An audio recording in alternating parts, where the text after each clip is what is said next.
কাছে, পৃথিবীর কোনো সৃষ্টির কাছে যাররা পরিমাণ কিচ্ছু পাওয়ার আশা করবেন না।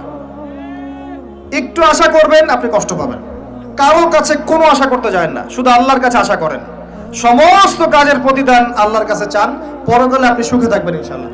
শেষ হাসি আপনি হাসবেন ইনশাআল্লাহ। এছাড়া আমি কোনো সলিউশন দেখি না ভাই। আমি কলিজা থেকে কথাগুলো বললাম আপনাকে, আর যে কথা কলিজা থেকে বের হয় সেই কথা আপনার কলিজার মধ্যে আঘাত করবে ইনশাআল্লাহ। সব কাজ শুধু আল্লাহর জন্য করেন, কেউ আপনার আপন না। আল্লাহ ছাড়া কেউ আপনার আপন নয়।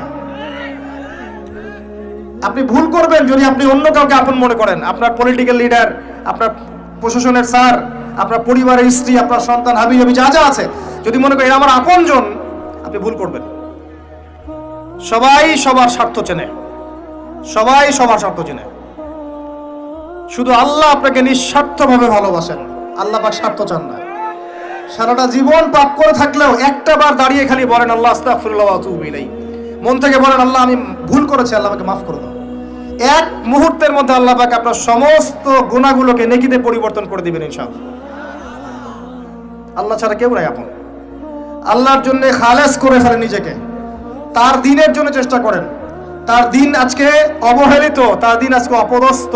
সারা বিশ্বের বুকে আজকে মুসলিমরা নির্যাতিত, নিপীড়িত। দ্বীনকে এগিয়ে নেওয়ার জন্য কিছু করেন। আপনার ক্ষুদ্র ক্ষুদ্র প্রচেষ্টা ইনশাআল্লাহ আগামী দিন ইসলামের বড় বিজয় নিয়ে আসবে। দ্বীনের জন্য খালেস করে ফেলেন নিজেকে।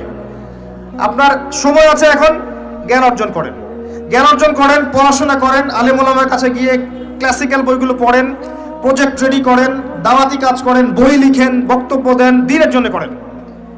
আপনাকে আপনার দুনিয়া আল্লাহ গুছিয়ে দিবেন ইনশাআল্লাহ। দুনিয়া আল্লাহ গুছিয়ে দিবেন ইনশাআল্লাহ। আপনি দ্বীনের জন্য খালেস করে ফেলেন নিজেকে। আল্লাহ